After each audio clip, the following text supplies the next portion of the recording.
Hello friends, welcome to my TET class. Friends, आज हम देखेंगे बाल विकास। तो देखिए, अपना टॉपिक स्टार्ट करने से पहले हम आपका सिलेबस देख लेते हैं। ये देखिए आपका सिलेबस। यहाँ पे हमने कल जो देखा है, पिछली वीडियो में हमने देखा बाल विकास का अर्थ, आवश्यकता तथा क्षेत्र। ये हमने एक वीडियो में देखा और आज हम देखने वाले हैं बाल विकास की अवस्था। जो बाल विकास की अवस्था है, इसके अंतर्गत ही आप देखेंगे शारीरिक विकास, मानसिक विकास, संवेगात्मक विकास, भाषा विकास और अभिव्यक्ति की जो क्षमता है उसका विकास देखेंगे। तो यहाँ पे हम इसे देखते हैं। अभी आगे चलते हैं। देखिए, आपकी बुक है, यहाँ पे आपको दिया है कि मानव विकास की अवस्था है, जबकि आपके सिलेबस में दिया है कि बाल विकास की अवस्था है। तो देखिए, बालक की अवस्थाएं, हम मानव विकास की जो अवस्था है, इन्हीं से हम बाल विकास की अवस्थाओं को सिलेक्ट करेंगे और यहीं से इनका फिर पढ़ाई स्टार्ट हो जाती है। तो हम देखते हैं मानव विकास की अवस्था है। देखिए, मानव का जो विकास है वो सतत प्रक्रिया है, जो परमानेंट चलता रहता है।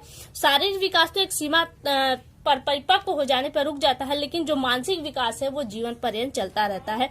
और इन मनोशारीरिक क्रियाओं के अंतर्गत मानसिक, भाषाओं, संवेगात्मक, सामाजिक एवं चारित्रिक विकास आते हैं। इनका विकास विभिन्न आयु स्तर में भिन्न भिन्न होता है। वो किस स्तर से होता है, इसका अध्ययन हम करेंगे। एक बात यहाँ पे कि हम देखिए बाल विकास पढ़ रहे हैं, क्योंकि हमको बाल विकास के अंतर्गत पढ़ने हैं। तो बाल विकास के अंतर्गत जो अवस्थाएं आती हैं, हम उन अवस्थाओं का यहाँ पे ज्यादा हम देखेंगे। पहले यहाँ पे अवस्थाएं देख लिए। गर्भावस्था, जो गर्भधारण से प्रारंभ होता है और जन्म तक चलता है। फिर होता है शैशवावस्था, जो जन्म से 5 वर्ष तक का है। बाल्यावस्था 5 वर्ष से 12 वर्ष तक। किशोरावस्था आपका 12 वर्ष से 18 वर्ष तक। वहीं युवावस्था आपका 18 वर्ष से 25 वर्ष तक आता है। अगर प्रौढ़ावस्था की बात करें तो 25 से 55 वर्ष के मध्य रहता है। और वृद्धावस्था आपका 55 वर्ष के बाद मृत्यु पर्यंत तक आपकी वृद्धावस्था होती है। लेकिन हम बाल विकास पढ़ रहे हैं, इसलिए हम बाल विकास वाले पॉइंट्स को ज्यादा उठाएंगे। जैसे गर्भावस्था भी हमारा आता है, शैशवावस्था, बाल्यावस्था, किशोरावस्था और युवावस्था, इन चीजों को हम पढ़ेंगे। तो आप आगे देखिए, यहाँ पे साफ साफ लिखा है कि इस समय अधिकतर जो विद्वान है, मानव विकास का अध्ययन निम्नलिखित 4 अवस्थाओं के अंतर्गत करते हैं। और कौन कौन सी वो अवस्था है? शैशवावस्था, जो जन्म से 6 वर्ष तक चलती है। यहाँ पे देखिए 5 वर्ष, लेकिन यहाँ पे जब कई अवस्थाओं में से डिवाइड किया तो यहाँ पे 5 वर्ष आया। वहीं पे जब यहाँ पे शैशवावस्था को देखे तो जन्म से 6 वर्ष दिया गया है। बाल्यावस्था आपका था 6 वर्ष से 12 वर्ष तक। किशोरावस्था 12 वर्ष से 18 वर्ष तक। वहीं पे हम देखें तो वयस्क अवस्था या युवा अवस्था कह सकते हैं, 18 वर्ष से मृत्यु तक चलती है आपकी। तो ये 4 अवस्थाएं हैं जहाँ पे हम इनका अध्ययन कर दो। और इनमें भी आपके शैशवावस्था, बाल्यावस्था, किशोरावस्था मोस्ट इम्पोर्टेंट है, इनका हम अध्ययन करेंगे। तो आइए देखते हैं पहले हम शैशवावस्था। शैशवावस्था क्या है? देखिए, इस अवस्था की उम्र को पहले ध्यान दीजिए, क्योंकि प्रश्न यहाँ से उठेगा कि शैशवावस्था की उम्र क्या हो। उस पर नीचे सिलेक्शन दिया होगा, 4 ऑप्शन आपको छांटने होंगे। तो शैशवावस्था आपकी जन्म से 6 वर्ष तक चलती है। और दिया है कि इस अवस्था को शैशवावस्था कहा जाता है। इसमें जो जन्म से 3 वर्ष, प्रारंभ के जो 3 वर्ष होते हैं, वो बच्चों के शारीरिक और मानसिक विकास बहुत तीव्र गति से होता है। और कहा जाता है कि शैशवावस्था में अनुकरण एवं दोहराने की जो प्रवृत्ति है बहुत तीव्र पाई जाती है। यहाँ से आपके 2 तरह के प्रश्न बनेंगे। अनुकरण करने की अवस्था कौन सी है? तो वो शैशवावस्था है। अगला प्रश्न बनेगा कि दोहराने की प्रवृत्ति किस अवस्था में पाई जाती है? तो वो शैशवावस्था में पाई जाती है। आगे इस काल में बच्चों में सामाजिकरण भी प्रारंभ, और यहीं से बच्चे का सामाजिकरण भी प्रारंभ हो जाता है। और उसके अंदर जिज्ञासा वाली प्रवृत्ति सबसे अधिक पाई जाती है। और मनोवैज्ञानिकों की दृष्टि से यह जो अवस्था होती है, शैशवावस्था, वो भाषा के अर्जन के लिए सबसे इम्पोर्टेंट काल होता है, सर्वोत्तम अवस्था है। इस समय कारणों से यह काल शिक्षा की दृष्टि से सर्वाधिक महत्वपूर्ण काल माना जाता है। यानी कि शिक्षा की दृष्टि से सबसे महत्वपूर्ण अवस्था कौन सी है? तो आपकी होती है शैशवावस्था। फिर आपका आता है बाल्यावस्था। देखिए, यहाँ पे सिर्फ अवस्थाओं का ज्ञान दिया जा रहा है। जब आप जिन प्याजों को पढ़ेंगे तो वहां पर भी अवस्थाओं को देखेंगे, लेकिन उन अवस्था की विशेषता क्या है आप इन्हें भी देखेंगे। लेकिन हमें अभी यहाँ हम जो देख रहे हैं वो विकास के नजरिए से देख रहे हैं। यहाँ पे आपका आ गया बाल्यावस्था। देखिए, अब 6 वर्ष तक तो आपका शैशवावस्था चला, तो 6 वर्ष के बाद 12 वर्ष तक आपका क्या चलेगा? बाल्यावस्था। ये जो अवस्था है ये विकास के प्रथम चरण है। और इसमें 6 से 9 वर्ष में, ये जो जिसे हम कहते हैं पूर्व बाल्यावस्था, 6 से 9 वर्ष में बालक की लंबाई एवं भार दोनों में ही वृद्धि होती है। उसके अपराध, उसकी जो लंबाई और वृद्धि है, उसमें दोनों में थोड़ी कमी आ जाती है। इस काल में बच्चों में चिंतन एवं तर्क की शक्ति का विकास होता है। इस काल के बाद बच्चे पढ़ाई में रुचि लेना प्रारंभ करते हैं। आपने देखा होगा कि 6 स्टैंडर्ड के जो बच्चे होते हैं, वो अगर खुद से पढ़ाई करने लगे तो आगे चले जाते हैं। अगर वहीं पे उन्होंने अपने पढ़ाई पे ध्यान नहीं दिया तो वो आगे भी प्रोग्रेस नहीं कर पाते। आगे देखिए शैशवावस्था में बच्चे जहां तीव्र गति से सीखते हैं वहीं पे बाल्यावस्था में वो स्लो हो जाते हैं, यानी कि मंद गति से सीखते हैं। उनके सीखने का क्षेत्र शैशवावस्था की तुलना में विस्तृत हो जाता है, क्योंकि देखिए शैशवावस्था जो क्या है वो परिवार के मध्य में बीतता है। तो ऐसी कंडीशन में जो कुछ भी सीखता है वो परिवार में सीखता है। लेकिन बाल्यावस्था में क्या होता है, उसका दायरा बढ़ जाता है, परिवार होता है, पड़ोस होता है, विद्यालय होता है, तो जो सीखने का उसका दायरा है वो बढ़ जाता है, विस्तृत हो जाता है। मनोवैज्ञानिकों की दृष्टि से इस अवस्था में बच्चों की शिक्षा के लिए विभिन्न विधियों का प्रयोग किया जाता है ताकि उनमें अधिगम है वो बहुत अच्छा हो सके। फिर आपका आता है किशोरावस्था। देखिए किशोरावस्था है कि कौन सी विशेषताएं है। किशोरावस्था कब से कब तक है, तो 12 वर्ष तक तो आपकी बाल्यावस्था रही, तो 12 वर्ष से लेकर 18 वर्ष तक जब तक युवा नहीं हो जाता वो आपकी कहलाती है किशोरावस्था। और किशोरावस्था की है कि यह वह समय होता है जिसमें व्यक्ति बाल्यावस्था से परिपक्वता की ओर उन्मुख होता है, और इस अवस्था में किशोर की लंबाई एवं भार दोनों में वृद्धि होती है। लेकिन लिंग के अनुसार इनकी लंबाई और भार में दोनों में जो अंतर है वो आपको देखने को मिलेगा। अगर हम यहीं पे बात करें कि मांसपेशियों में वृद्धि होती है, तो 12 से 14 वर्ष की आयु के बीच लड़कों की अपेक्षा लड़कियों की, यानी कि लड़कियों की लंबाई 12 से 14 वर्ष की अवस्था में ही बहुत तीव्र गति से होती है लंबाई और भार में वृद्धि। वहीं लड़कों की हम देखें तो 14 से 18 वर्ष के मध्य में उनकी जो लंबाई और वृद्धि है दोनों में बहुत ज्यादा तीव्र वृद्धि होती है। फिर कहा जा रहा है कि ये यौन समस्या इस अवस्था में सबसे बड़ी समस्या होती है, और इस अवस्था में नशा या अपराध की ओर उन्मुख होने की अधिक संभावना रहती है, इसलिए इस अवस्था को जीवन के तूफान का काल कहा जाता है। बहुत इजी प्रश्न है, यहाँ से प्रश्न मिलता है जीवन का तूफान का काल किसे कहा जाता है, तो वो किशोरावस्था को कहा जाता है।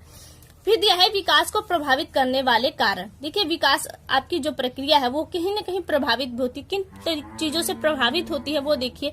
सतत विकास का जो क्रम है वो सतत और लगातार होता है, ये न रुकने वाली प्रक्रिया है। वहीं वृद्धि हम देखें तो परिपक्व अवस्था के बाद रुक जाती है। ये जन्म से लेकर मृत्यु तक चलता रहता है। विकास पर माँ बाप का किसका प्रभाव पड़ता है, माँ बाप का, घर का वातावरण, जो घर का वातावरण उसका प्रभाव पड़ता है, अड़ोस पड़ोस का, बाहर का वातावरण, सीखने, परिपक्वता तथा अनुवांशिक कारणों का भी बहुत बड़ा प्रभाव पड़ता है। ये सभी बातें बच्चे के विकास पर प्रत्यक्ष रूप से अपनी छाप छोड़ते हैं और इसी के हिसाब से बच्चे का विकास होता है। अब तो देखिए हम देखेंगे, अब हमें यहाँ पे देखना है, हमने तो अवस्थाएं देख ली, लेकिन अब हमने देखना है शारीरिक विकास, जो इसी के अंतर्गत आएगा। शारीरिक विकास, मानसिक विकास, संवेगात्मक विकास, भाषात्मक विकास है, व्यक्ति को व्यक्त करने का साधन है, वो हम देखेंगे। तो देखिए यहाँ पे हमने लिया है विकास के विभिन्न आयाम। बाल विकास के वैसे तो कई आयामों को विभाजित किया जा सकता है, किंतु बाल विकास एवं बाल मनोविज्ञान के अध्ययन के दृष्टिकोण से इसके विभिन्न आयाम है। कौन कौन से? शारीरिक विकास, मानसिक विकास, भाषाई विकास, सामाजिक विकास, संवेगात्मक और मनोगत्यात्मक, जो आपके सिलेबस में दिया हुआ है। देखिए शारीरिक विकास क्या होता है। शारीरिक जो शरीर में वृद्धि होती है, जो प्रत्यक्ष रूप से आपको दिखाई भी देती हो, और जो अंदरूनी, अगर आपके बाह्य शरीर का बढ़ रहा है तो जाहिर सी बात है अंदर के अंग भी उसी हिसाब से वृद्धि कर रहे हैं। वो हमें दिखाई तो नहीं देते, लेकिन वो आपको प्रत्यक्ष रूप से वो कहीं ना कहीं अंदर बढ़ रहे होते हैं। तो कहा जा रहा है कि जिस तरह से ऊंचाई और शारीरिक जो अनुपात है वो वृद्धि होती है, और साथ में कहा जा रहा है कि शारीरिक वृद्धि एवं विकास के बारे में शिक्षक को भी पर्याप्त जानकारी होनी चाहिए, क्योंकि देखिए जिस तरह से बच्चे का विकास होता है उस तरह से वो कहीं ना कहीं इफेक्ट पड़ता है उसके मानसिक दिमाग पर भी। तो कहा जा रहा है कि शिक्षकों को, अब देखिए टीचिंग की लाइन में तो ऐसी कंडीशन में शिक्षक को भी इस बात की जानकारी होनी चाहिए। अगर देखिए शारीरिक विकास की बात करें, अगर उसे पर्याप्त पोषण न मिले, पोषित जो भोजन है वो न मिले, तो ऐसी कंडीशन में क्या होगा, वो कुपोषण का शिकार होगा। अगर वो कुपोषण का शिकार होता है वो हर क्षेत्र में कहीं ना कहीं वो उसे प्रभावित करेगा। तो टीचर को भी इस चीज का ध्यान रखना चाहिए कि जो बालक का शारीरिक विकास है वो सही से हो रहा है नहीं हो रहा है, और इस जानकारी के आधार पर भी बालक से संबंधित जो समस्या है उन्हें दूर करने के लिए बहुत से उपायों को अपना सकता है। और देखिए यहाँ पे प्रभावित क्या होगा, तो रुचियों, इच्छाएं, दृष्टिकोण एवं इस तरह के उसका पूर्ण व्यवहार शारीरिक वृद्धि एवं विकास पर ही निर्भर करता है, और इसी के अकॉर्डिंग, किसके, रुचियों, इच्छाओं और दृष्टिकोण के अकॉर्डिंग ही टीचर एजुकेशन देता है। अगर मानसिक विकास की हम बात करें तो देखिए मानसिक विकास, संज्ञानात्मक विकास से तात्पर्य बालक की उस सभी मानसिक योग्यताओं क्षमताओं में वृद्धि और विकास से है जिसके परिणाम स्वरूप अपने निरंतर बदलते हुए वातावरण से ठीक प्रकार से अनुकूलन, यानी कि सामंजस्य जो बिठा ले वही उसकी मानसिक दिमाग है। और कहा जा रहा है कि कल्पना करना, वो मानसिक विकास क्या है आपके, कल्पना करना, स्मरण करना, विचार करना, निरीक्षण करना, समस्या समाधान करना, निर्णय लेना इत्यादि योग्यताएं संज्ञानात्मक विकास के फलस्वरूप ही विकसित होती है। जन्म के समय बालक में इस प्रकार की योग्यता का अभाव पाया जाता है। जैसे जैसे उसकी उम्र बढ़ती है वैसे वैसे उसमें मानसिक विकास भी तीव्र होता चला जाता है। अब कहा जा रहा है शिक्षकों को भी इस बात का ज्ञान होना चाहिए। देखिए, जिस तरह से मानसिक विकास होता है उसी हिसाब से बच्चों को एजुकेशन दी जाती है। तो क्या कारण है कि यह जानने के उपचार के लिए आवश्यक है और बच्चे का विकास क्यों नहीं हो रहा, अगर वो इन कारणों को जान ले तो उसके हिसाब से उसे एजुकेशन देगा और उसका पर्याप्त विकास संभव हो पाएगा। आगे दिया भाषाई विकास। देखिए, यहाँ पे जो इम्पोर्टेंट पॉइंट्स होंगे केवल हम उन्हें पढ़ेंगे, सारी बात पढ़ने की जरूरत, क्योंकि यहाँ पे ये ऐसा पार्ट है, यहाँ से प्रश्न तो नहीं आता लेकिन आगे के एजुकेशन के लिए जो आप आगे पढ़ने वाले उसके लिए ये जानना आपके लिए जरूरी है। भाषाई विकास, भाषा का विकास एक प्रकार का संज्ञानात्मक विकास ही हो, क्योंकि जैसे जैसे उसका संज्ञान विकसित होगा उसी तरह से वो भाषा और शब्दों को प्रयोग कर अपनी भाषा और अभिव्यक्तियों को व्यक्त करे। भाषा है क्या? भाषा वो साधन जिसके माध्यम से एक व्यक्ति अपने भावों और विचारों को व्यक्त करता है, वही दूसरे और भावों विचारों को ग्रहण करता है। बालक अपने विचारों एवं भावों का संप्रेषण करता है, दूसरे के विचारों एवं भावों को समझता है। भाषाई योग्यता के अंतर्गत आपके मौखिक अभिव्यक्ति, सांकेतिक अभिव्यक्ति, लिखित अभिव्यक्ति, ये सारे अंतर्गत आ जाते हैं। आगे बताया जा रहा है कि जन्म से लेकर 8 माह तक, आप लोग शायद नहीं देख पा रहे हैं, यह जन्म से लेकर 8 माह तक बालक को किसी शब्द की जानकारी नहीं होती। जब वो 8 माह का होता है जन्म से लेकर, तो उसे किसी शब्द की जानकारी नहीं होती, वरन उसका शब्दकोश बढ़ता जाता है। कैसे बढ़ रहा है वो देखिए, यहाँ पे दिया गया है कि 9 माह से 12 माह के बीच तक 3 या 4 शब्दों को वो समझने लगता है, और वहीं जब वो 1.5 वर्ष का होता है तो 10 से 12 शब्दों की जानकारी उसके अंतर्गत हो जाती है।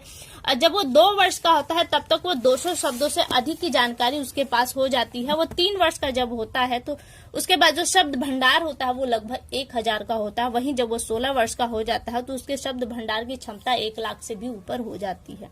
तो ये है। अब देखिए, यहाँ पे भाषा के विकास को लेकर शिक्षकों को क्या ज्ञान होना चाहिए दिया है।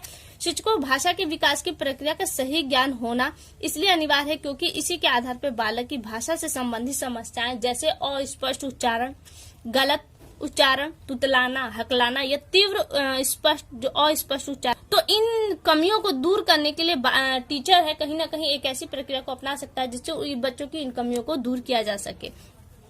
आगे दिया है सामाजिक विकास। देखिए, मनुष्य एक सामाजिक प्राणी है, आप जानते हैं, और सामाजिक विकास अगर न हो तो किसी बच्चे का या फिर इंसान का समाज में रहना पॉसिबल नहीं है। तो यहाँ दिया सामाजिक विकास की प्रक्रिया क्या है। सामाजिक विकास की प्रक्रिया व्यक्ति को सामाजिक मान्यताओं, रीति रिवाज और परंपराओं के अनुकूल आचरण करने की पूरी सहायता करती है, और उसी के हिसाब से वो समझ जाता है कि उसको किस सिचुएशन, किस कंडीशन में किस तरह का व्यवहार करना चाहिए, और इस तरह अपने सामाजिक परिवेश से ठीक प्रकार से समायोजित होने में समर्थ बनाती है। शारीरिक ढांचा, स्वास्थ्य, बुद्धि, संवेगात्मक विकास, परिवार और पारिवारिक वातावरण, सामाजिक वातावरण इत्यादि व्यक्ति के सामाजिक विकास को प्रभावित करते हैं। फिर दिया है कि शिक्षक को इस चीज का ज्ञान होना क्यों आवश्यक है। देखिए, अगर उद्देश्य में एक बालक, यहाँ पे दिया है कि शिक्षा के कई उद्देश्य में एक बालक का सामाजिक विकास भी होता है। यदि सामाजिक विकास के अन्य पहलुओं की जानकारी शिक्षकों को न हो तो बालक का पर्याप्त विकास नहीं होगा। तो समाजीकरण की जो प्रक्रिया, इसी के अंतर्गत वो कहीं ना कहीं अनुशासन सीखता है। अगर वो अनुशासन में रहे तो बच्चे में शिक्षा देने में भी प्रॉब्लम होगी, तो कहीं ना कहीं वो शिक्षा के उद्देश्य को भी पूरा करता है। कौन? समाजीकरण आपका। फिर है सांवेगिक विकास। देखिए, सामाजिक जिसे संवेग कहा जाता है, जैसे भाव, अपने भाव विचार जिसे कहते हैं अंदर से जो बनते हैं उन्हें संवेग कहा जाता है। और जो आपके जो संवेगों की संख्या है वो 14, यानी कि 14 संवेग है। और कहा जा रहा है कि भाव कहा जाता है का अर्थ होता है कि ऐसी अवस्था जो व्यक्ति के व्यवहार को प्रभावित करती है, और इसी के कारण व्यक्ति का व्यवहार भी कहीं ना कहीं प्रभावित होता है।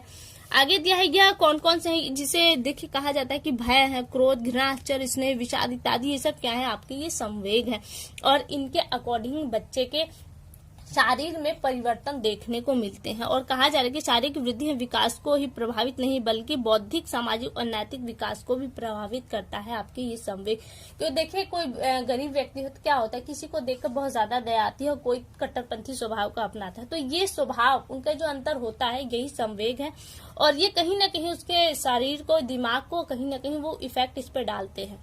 तो प्रत्येक संवेगात्मक अनुभूति व्यक्ति में कई प्रकार के शारीरिक और शरीर संबंधी परिवर्तनों को जन्म देता है। फिर कहा जा रहा है कि संवेगात्मक विकास के कई कारण होते हैं, इन कारणों की जानकारी अध्यापक को होनी चाहिए और इसी के हिसाब से वो उनको एजुकेशन देगा। जैसे भय का कारण क्या है और उस कारण को पता लगाए, उस कारण को पता लगाने के बाद वो कहीं ना कहीं उसका निदान कर दे ताकि बच्चे के अंदर से वो भय समाप्त हो जाए और इसके हिसाब से वो उससे एजुकेशन दे सकता है। तो फ्रेंड्स, आज के लिए केवल इतना ही। अगली वीडियो में आपसे फिर मुलाकात होगी, तब तक के लिए नमस्कार।